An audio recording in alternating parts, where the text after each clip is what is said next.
بسم الله الرحمن الرحيم. السلام عليكم ورحمة الله وبركاته. احنا النهاردة معانا الروف متشطب سوبر لوكس، واقف بس على الدهانات وعلى التقفيل الفينش الكهرباء والسباكة. مدخل فخم جدا، اسانسير حارس عقار، في 2 اسانسير اسف، حارس عقار، كاميرات مراقبة. الروف مساحته 220 متر، معزول. الريسبشن زي ما احنا شايفين كده يشيل 3 قطع او 4. بنطلع على فراندا كبيرة جدا. الفراندا دي مفتوح عليها الريسبشن ومفتوح عليها غرفتين كبار.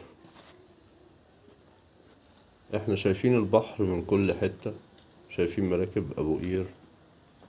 المنظر من فوق تحفة. طبعا كل ده هيتشال، الاسلاك دي كلها.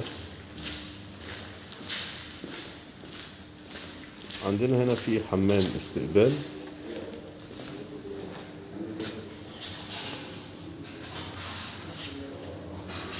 الروف سعره النهائي 650,000. الله أعلم بقى ساعة الكاش هيبقى ايه الكلام. ده المطبخ، عبارة عن غرفة كبيرة كده. طبعا هو متجهز على الفينش وعلى الألوان. المطبخ على منور.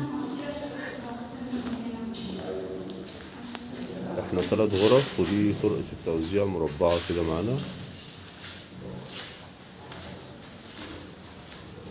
دي أوضة كبيرة.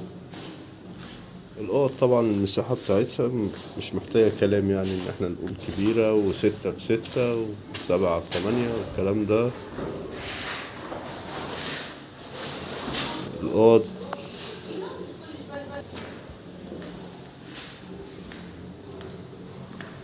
تمام. أول أوضة بشباكين، شباك على المنور اللي ورا وشباك على المنور خالص. حمام كبير. البانيو في جزء لوحده كده من الحمام.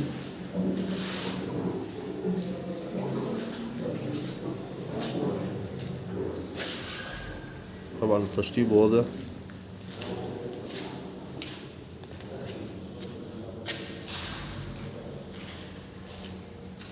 الأوض بسم الله ما شاء الله حاجة تحفة. ده تاني نمرة من شارع 16 الجديد، المربع اللي قدام فتح الله. يعني احنا شغالين في السليم. تمام.